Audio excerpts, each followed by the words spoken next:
Okay okay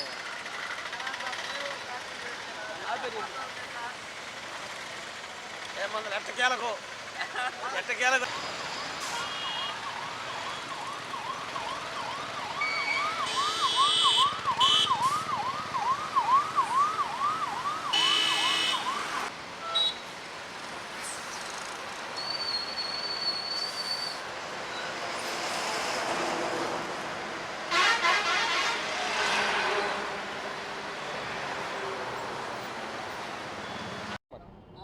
అందరికీ నమస్కారం.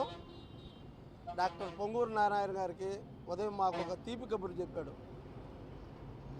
8 గంటల కాన్ఫిడెన్స్ రాగానే మా మనసులో చాలా చాలా సంతోషము, మా ప్రాణాలు నిలబడతాయన్న సంతోషం, చాలా కాన్ఫిడెంట్ వచ్చింది. ఇప్పుడు పొంగూరు నారాయణ గారు అండర్ పాస్ ఓకే అయింది. 121 కోట్ల రూపాయలతో ఆయన ఈ అండర్ పాస్ని ఓకే చేయించారు. చాలా మంది నాయకులకి మేము మొరపెట్టుకున్నాం. ప్రభుత్వాలు మారాయి, నాయకులు మారుతున్నారు. చేస్తాం చెప్తాం, చేస్తాం చెప్తాం, చేస్తాం చెప్తామని చెప్పారు. పొంగూరు నారాయణ గారు మా డివిజన్లో వచ్చిన రోజు, సార్ ఇక్కడ కొన్ని ఇంచుమించుగా అల్లీపురం దగ్గర నుంచి ఈ ఏరియాలన్నీ ఇక్కడ క్రాస్ రోడ్ తీసుకొని అక్కడ దగ్గరగా దారులు ఉన్నాయని చెప్పి అట్లా వెళ్తున్నారు సార్. రోజుకి 2-3 యాక్సిడెంట్లు మా కళ్ళ ముందే జరిగి ఒక్కొక్క మనిషి చనిపోతే ఆ శవం తీసుకోవడానికి మొహం కనిపించేదిలే, ఆ మాంసం ముద్దలు తీసుకోపోయేది. మా ఏరియాలో ఇంచుమించుకు 13వ డివిజన్లోనే దరిదాపుగా ఒక 50 మంది చనిపోయారు. ఒక 200 మందికి కాళ్ళు ఇరగడం కానీ, చేతులు పోవడం కానీ, బ్రెయిన్ డెడ్ అవ్వడం కానీ, వాళ్ళు కొంతమంది కోమాలో ఉన్న పరిస్థితుల్లో కూడా ఉన్నాయి. ఇటువంటి పరిస్థితులు మేము వివరించి నారాయణ గారికి, సార్ మాకు మీరు ఏ పని చేసినా ఏ పని చేయకపోయినా ఆ ఫ్లైఓవర్ని, ఆ అండర్ పాస్ని మాకు చేస్తే మా జీవితాలు కాపాడిన వాళ్ళు అంటారు సార్. కనీసం ఇక్కడ అందరూ వర్క్ చేసుకునే సెంట్రింగ్ పనులు, పొలం పనులు, పాసి పనులు ఆ విధంగా చేసుకునే అందరూ చుట్టుపక్కల ఉండే మనుషులంతా ఆ విధంగా రోజుకు 10,000 వెహికల్స్ ఇక్కడ తిరుగుతున్నాయి. ఇక్కడ సమస్యని ఎంతమంది నాయకుల దగ్గర తీసుకెళ్ళాం, చెప్పుకున్నాం, మొర వినిపించుకున్నాం. అప్పుడు కేంద్ర మంత్రి కూడా ఒక అతను వస్తే ఆయన కూడా చెప్పినా కానీ ఎవరు వినిపించుకోలే. మా దేవుడు, మాకు కనిపించే దైవం మా పొంగూరు నారాయణ గారి దృష్టికి తీసుకెళ్ళాం. సార్ వచ్చినప్పుడల్లా, సార్ అది సార్ జనాలందరూ అడుగుతున్నారు సార్, ప్రజలంతా అడుగుతున్నారు సార్, మీ ఫోటోలు ఇంట్లో పెట్టుకుంటాం సార్. నా ఫోటోలు పెట్టుకోవడం కాదు, నేను చేసి మీకు తీపి కబురు చెప్తాము. ఉదయం వచ్చింది ఆ తీపి కబురు.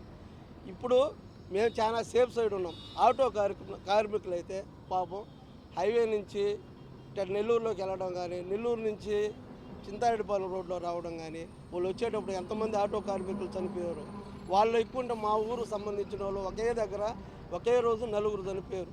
ఇటువంటివన్నీ చూసి ఆ ఫోటోలు అవన్నీ నారాయణ సార్ దృష్టికి తీసుకెళ్ళిన వెంటనే కేంద్ర మంత్రివర్యులతో మాట్లాడి సీఎం గారికి చెప్పి ఈ సమస్యని దృష్టికి తీసుకెళ్ళి ఈరోజు దీన్ని శాంక్షన్ చేసి ఈరోజు మాకు తీపి కబురు ఇచ్చారు. దానికి పొంగూరు నారాయణ గారికి 13వ డివిజన్ తరఫున కృతజ్ఞతలు తెలుపుకుంటూ జీవితాంతం సార్ ఈ చుట్టుపక్కల ఇంచుమించు కొత్త కోడూరు ఇటు సైడు అల్లీపురం, చింతారెడ్డిపాలెం, ఎలంవారిదిన్నె, రాజుపాలెం, ఆవులేడుపాడు, మిట్టపాలెం, బలిజిపాలెం ఈ ప్రజల తరఫున నారాయణ గారు కుటుంబం చల్లగా ఉండాలా, మా ప్రాణాలు కాపాడిన దేవుడికి కృతజ్ఞతలు తెలుపుకుంటూ నమస్కరించి సెలవు తీసుకుంటాం. నమస్కారం. అయితే మన మంత్రి గారు మన ఫ్లైఓవర్ శాంక్షన్ చేసి తీసుకురావటం మనకి ఎంతో సంతోషం. అయితే మన మంత్రి గారు ఎలక్షన్ అప్పుడు వస్తే మన ఆడవాళ్ళంతా వచ్చి, సార్ మాకు ఫ్లైఓవర్ ఏంటి సార్, మా ఊర్లో అందరూ చనిపోతూ ఉన్నారు సార్ యాక్సిడెంట్లు జరిగి అని చెప్పి అడిగితే, సారు అలాగేనమ్మా నేను నేర్పిస్తానంటే ఎంతోమంది మా బంధువులు కానీ ఒక 5-6 మంది చనిపోయి ఇక్కడే మొహాలతో కూడా బాగా పాడైపోతే నుజ్జుగా మేము ఫోటోలు తీసి వాళ్ళు మొహాన్ని కనిపించి తీసుకుపోయిన రోజులు కూడా ఉన్నాయి. అయితే నారాయణ సార్కి ధన్యవాదాలు. మా బంధువులు చాలా మంది చనిపోయారు.